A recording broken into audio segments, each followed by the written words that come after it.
How important is sex to you and why? What role would you like for sex to play in your life, in your relationship? And what is your definition of sex, sexual happiness? This morning, when you woke up, were you hungry? There where you sit in your chair right now, do you feel hot or cold? I bet you would not be offended by these questions and would not hesitate to answer them. Maslow, an American psychologist, said that healthy human beings have certain needs. And these he has placed in a hierarchy. The most basic needs are biological needs that we need for survival. He listed as air, food, drink, shelter, clothing, warmth, sex, and sleep. So this got me thinking. I'm sure you would not mind to tell someone else that you may be hungry or thirsty, but you as I think would feel very uncomfortable to say to another person, I feel like having sex. Because we see it as private, don't we? As a narrative therapist, I work with the stories of people's lives, usually the difficult ones. Sex is often a dominant story that causes people anguish. We find it difficult to talk about sexuality and sex, especially when it's about our own experiences. But even so, sex is part and parcel of our lives. We are born as sexual beings, and we die as sexual beings. And most of us, at some stage in our life, will have sex. For the purpose of this talk, I will use the term sex to refer to intercourse, but also to refer to how we experience our sexuality on a personal as well as a societal level. We live in an era where there's more talking about sex than ever before. Nevertheless, it would not seem as if it's very helpful talking in terms of personal agency. In the words of Oscar Wilde, everything in the world is about sex, except sex. Sex is about power. Some people will say to you they do not like to talk about sex. And that's fine. This discomfort is still present today because we live in a society which is saturated with sex. For some people, it's a taboo to speak about. And we use the bodies of women, men, and even children to sell almost any and everything. In my work with couples and individuals over the past 20 years, I have found that most people find it rather difficult to talk about sex. There are many contributing factors for this. For instance, religious beliefs and how we define morality. These difficulties was confirmed for me while I was doing my PhD, which centered around sexually unhappy marriages and how one could navigate these. So, how does this thing work?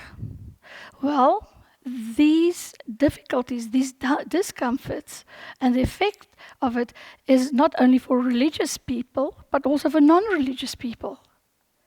Because religion still sets the tone for the most generalized social norms to which our society prescribes.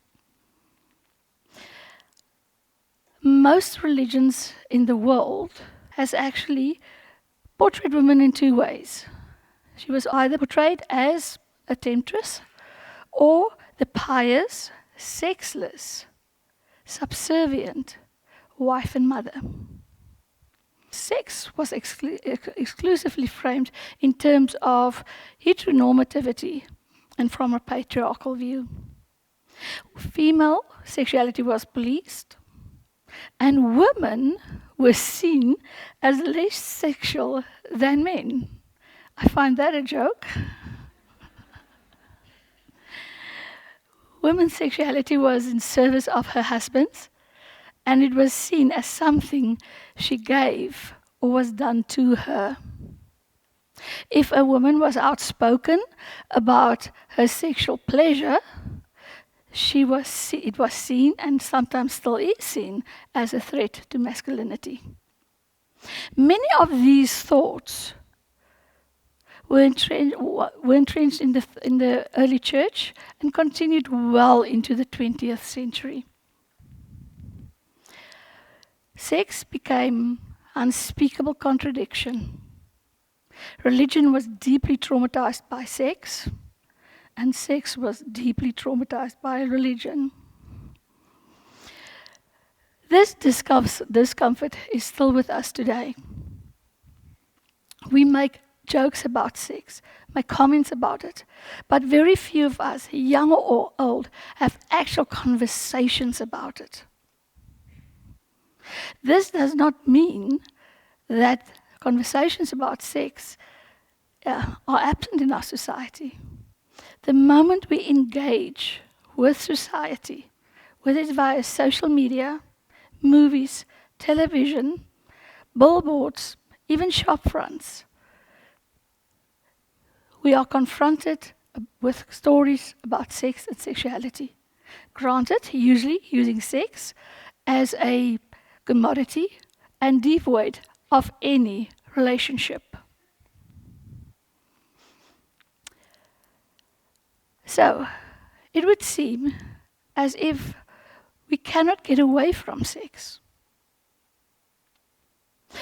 This leaves us with a dilemma. Sex is buried in silence. And when there are conversations about sex, it's usually not very helpful. Have you explored why you think and feel about sex the way you do? Have you maybe asked yourself, what is your relationship with sex? These are important questions, but here's the thing. We very seldom ask them or discuss them with ourselves or with our significant others. This is how women are often portrayed. And they ignore the fact that there's a whole range of bodies that we deal with every day that exists. Recently, a couple came to see me. They had issues with sex.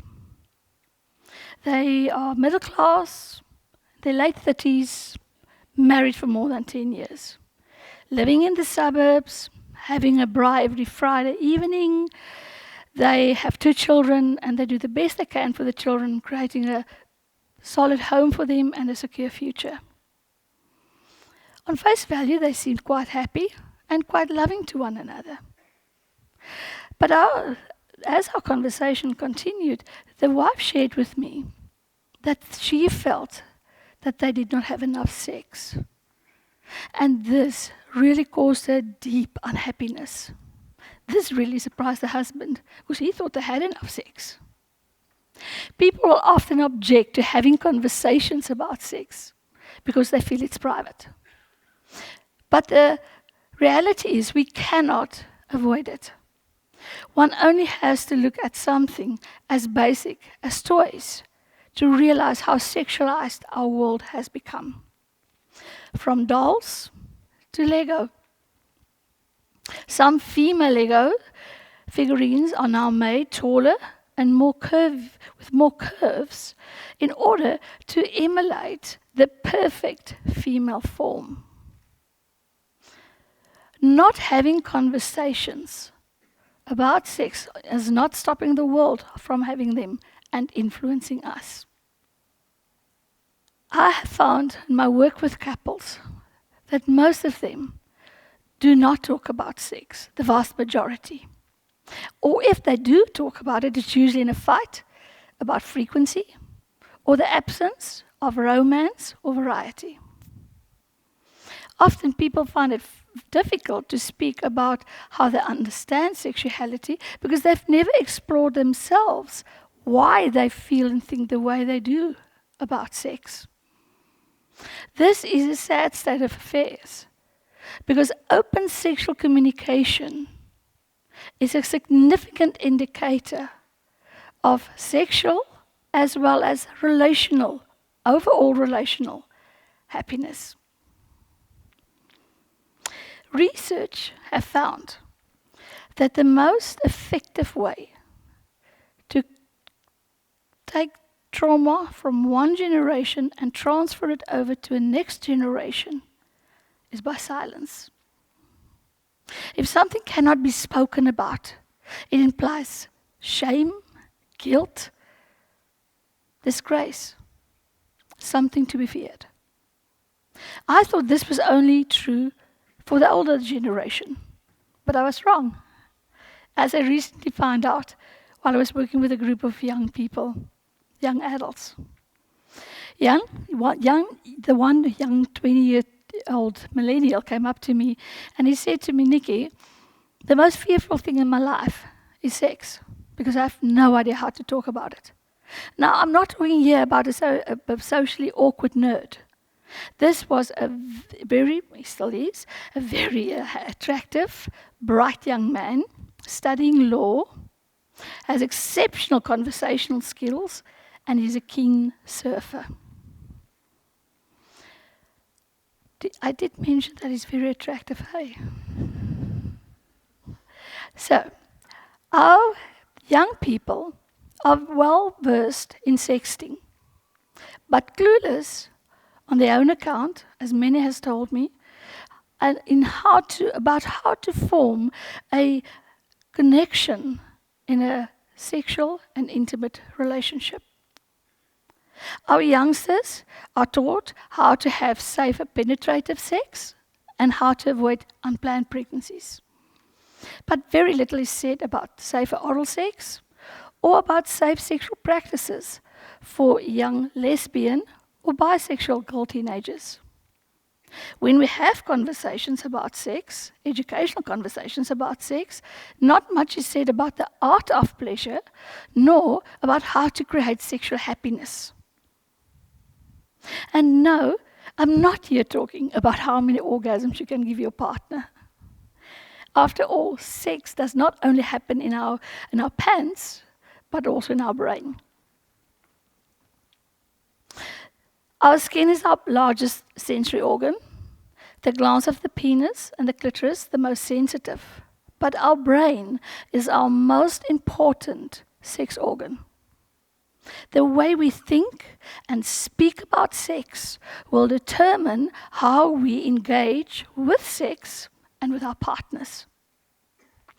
Remember that couple I spoke about? Well, after some back and forth discussions, and both of them insisting that their point of view are actually the valid one, I realized what was the problem. So I asked them, have you ever discussed your individual definition of sex with each other? To which they replied, no. So then I asked the husband, so tell me, what is your definition of sex? And he said, well, sex is when a penis penetrates a vagina. Okay. Then I asked the wife, what's your definition? But she had a very different definition. For her, sex was only sex if she had an orgasm. So the issue wasn't frequency. The issue was the lack or the absence of her sexual fulfillment. So here was a couple, married for more than 10 years, but they've never discussed the individual understanding of the word sex. How are we going to create sexual happiness within relationships if we cannot even answer the most basic question about sex? But just a quick tip.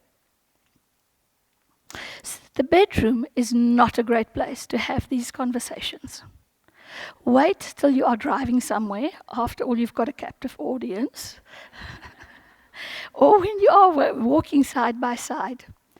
As most people find it very difficult to have these kinds of conversation when having to face their partner. So make it a casual, comfortable, yet meaningful conversation. I believe that every person should have the opportunity to experience sexual happiness. And I also believe that the best way to sexual happiness is by exploring our understanding of sexuality and why we think and feel about sex the way we do. So it's about how we make meaning of sex. I would like to invite you to start today a new kind of conversation about sex by looking at your own constructions regarding sex, but also asking your partner or partners. This will not be a once-off conversation. With every transition you go through life or your partner go through life, you will have to have this conversation again. And by the way, a safe sexual relationship is not only about condoms and being faithful. If I expect of my almost 60-year-old husband to respond sexually the same way that he did when we were in our 30s, it will no longer be a safe space for him. And we both will be screwed. Or actually, we won't. I urge of you that when you have conversations about sex, to be mindful and sensitive. We need to ensure that it's a safe space for yourself and the other person, and that it's appropriate. So when you leave here today, start a new kind of conversation. And you can do that by discussing the following 3 questions with yourself and your significant others.